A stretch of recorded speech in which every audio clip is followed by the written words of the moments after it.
आपल्यासोबत कर्नल अभय पटवर्धन सर आहे. Sir, American लष्करी एजन्सीने दावा केला आहे की रशिया आणि चीन थेट इराणला मदत करत आहे.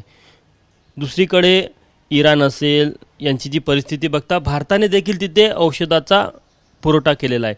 या तीन मोठ्या राष्ट्रांनी ज्या प्रकारे इराणला मदत करायला सुरुवात केली, त्यामुळे या संपूर्ण घटनेकडे तुम्ही कशा प्रकारे बघता? हे तर आहेच आणि त्रिकालाबाधित सत्य आहे की इराण, चीन, रशिया आणि नॉर्थ कोरिया यांचं एक ॲक्सिस ऑफ रेझिस्टन्स असे त्यांनी 4 देशांचा ग्रुप फॉर्म केलेला आहे अमेरिका आणि नाटोविरुद्ध लढण्याकरता. हे युक्रेन वॉरनंतर झालेलं आहे. याच ॲक्सिसला जे पाश्चात्य देश आहे म्हणजे अमेरिका किंवा नाटोचे जे देश आहेत त्याला ॲक्सिस ऑफ एव्हिल असं म्हणतात. त्याच्यामुळे कुठल्याही राष्ट्रावर जर हल्ला झाला तर दुसरी राष्ट्र त्याला मदत करतील सर्वेतोपरी, हे त्या ॲक्सिस ऑफ एव्हिलचं ध्येय आहे. आता असं झालेलं आहे की जेव्हा अमेरिकेने आणि इस्रायलने इराणवर हल्ला केला त्यावेळेला चीन आणि रशिया हे दोघंही जणं आपल्या आपल्या भानगडींमध्ये गुंतलेले होते. याचा अर्थ असा की रशिया युक्रेन युद्धामध्ये गुंतलेला आहे, चीनला तैवान घ्यायचा आहे आणि ते सध्या वाट पाहतात आहेत की अमेरिकेची काय हालत होते. आता त्यांनी जो इराणवर दबाव टाकला त्यामुळे इराणनी सांगितलेलं आहे की आम्ही जे पेट्रोल देऊ तुम्हाला किंवा आम्ही जे कच्चं तेल देऊ ते तुम्ही आम्हाला रशियन रुबेलमध्ये किंवा चीनच्या युआनमध्ये पेमेंट करायचं, आम्हाला डॉलरचं पेमेंट नको आहे.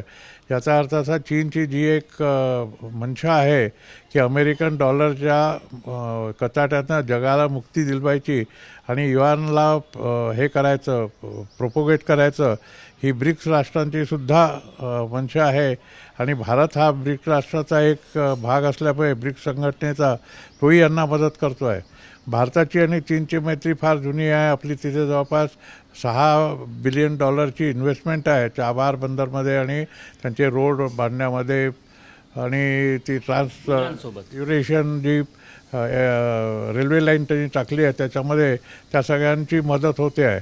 त्याच्यामुळे भारताने त्यांना औषधं दिली असतील ती ह्युमॅनिटेरियन एड आहे, त्यामुळे त्याला कोणी आक्षेप नाही घेऊ शकत. पण एक गोष्ट आपण लक्षात ठेवली पाहिजे की हे प्रत्यक्ष जरी युद्धात नाही उतरले तरी चीन आणि रशिया हे सर्वेतोपरी त्यांना मदत करणं यामध्ये शंकाच नाही आहे काही. यामध्ये आणखी एक आहे की एखाद्या देशामधले जे इतर शेजारी राष्ट्र आहे जे इराणच्या, त्यांच्यावर सातत्याने हल्ले होत आहे. दुसरीकडे अमेरिकेला नाटोची मदत मिळत नाही, त्यामुळे एखादी राष्ट्राचा जो अमेरिकेवरचा विश्वास आहे तो कमी झालेला आहे. आणि सौदीमध्ये मग या संपूर्ण घडामोडीला घेऊन तिथल्या परराष्ट्र मंत्र्यांची एक बैठक देखील झाल्याचं पाहायला मिळत आहे. बरोबर आहे. मध्य पूर्वेतील राष्ट्रांचा अमेरिकेवरचा विश्वास कमी झालेला आहे, कारण त्यांनी अमेरिकेला आपल्या इथे स्थान का दिलं? एक तर त्यांना तेल विकायचं होतं त्याच्यामुळे अमेरिकेला स्थान दिलं, आणि दुसरं म्हणजे इराण आणि इराक यांच्यापासून त्यांना स्वतःची मदत, स्वतःचं रक्षण करायचं होतं म्हणून त्यांनी अमेरिकेची मदत घेतलेली आहे. आणि ती जी मदत त्यांची आहे त्यांना बेसेस दिलेले आहेत आपल्या इथे, तिथनं ते ऑपरेट करतात.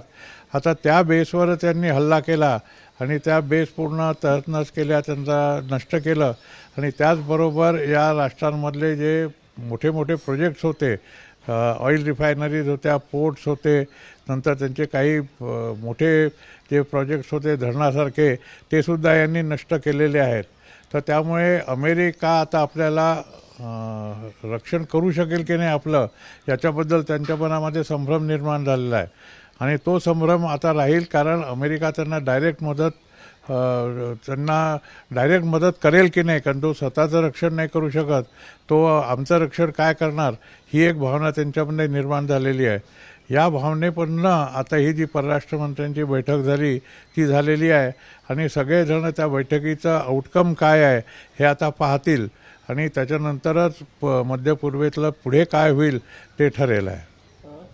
इराणमध्ये आणखी एक मोठे नेते लारिजानी यांचं निधन झालं, युद्धामध्ये ते ठार झाले. त्यामुळे इराण आणखी पेटून उठलेला आहे. त्यामुळे या युद्धाची दिशा कुठे जाताना दिसत आहे? नाही, हे युद्ध तर चालूच राहणार आहे. अमेरिका आणि इस्रायलची ही मनशा आहे की त्या लोकांचे जे पूर्ण सिस्टीम आहे किंवा त्यांचे लीडर्स आहेत त्यांना ठार मारायचं. त्याच्यामुळे लारिजानी हा इराणच्या सिस्टीममधला खोमेनीच्या नंतरचा दुसऱ्या नंबरचा नेता होता. तो नॅशनल सिक्युरिटी ॲडवायझर आणि नॅशनल सिक्युरिटी ऑर्गनायझर होता. त्याच्यामुळे त्याला मारणं हे इस्राईलकरता फार मोठी उपलब्धी आहे, यात शंकाच नाही आहे. पण त्याच्यामुळे इराणची सिक्युरिटी सिस्टीम किंवा राष्ट्रीय सुरक्षा धोक्यात आली आहे असं नाही. इराणची सिस्टीम जी गेल्या 20 वर्षात तयार झाली आहे त्याच्यामध्ये असं आहे की एक त्यांचा जर लीडर गेला तर दुसरा लीडर आपोआप तयार होतो.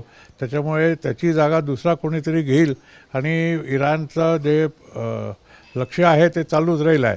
कारण इराणचे जे 31 प्रॉव्हिन्सेस आहेत त्या प्रॉव्हिन्सेसमध्ये सगळे सेपरेट कमांडर्स आहेत. त्यांच्याकडे प्रत्येकाकडे आपले आपले मिसाईल्स आहेत, आपल्या आपल्या ड्रोन्स आहेत, आपले आपले एअरफोर्स आहे आणि त्याच्यामुळे ते सगळेजणं सेपरेट ऑपरेट करतात. इराणमध्ये काहीही सेंट्रल नाही आहे.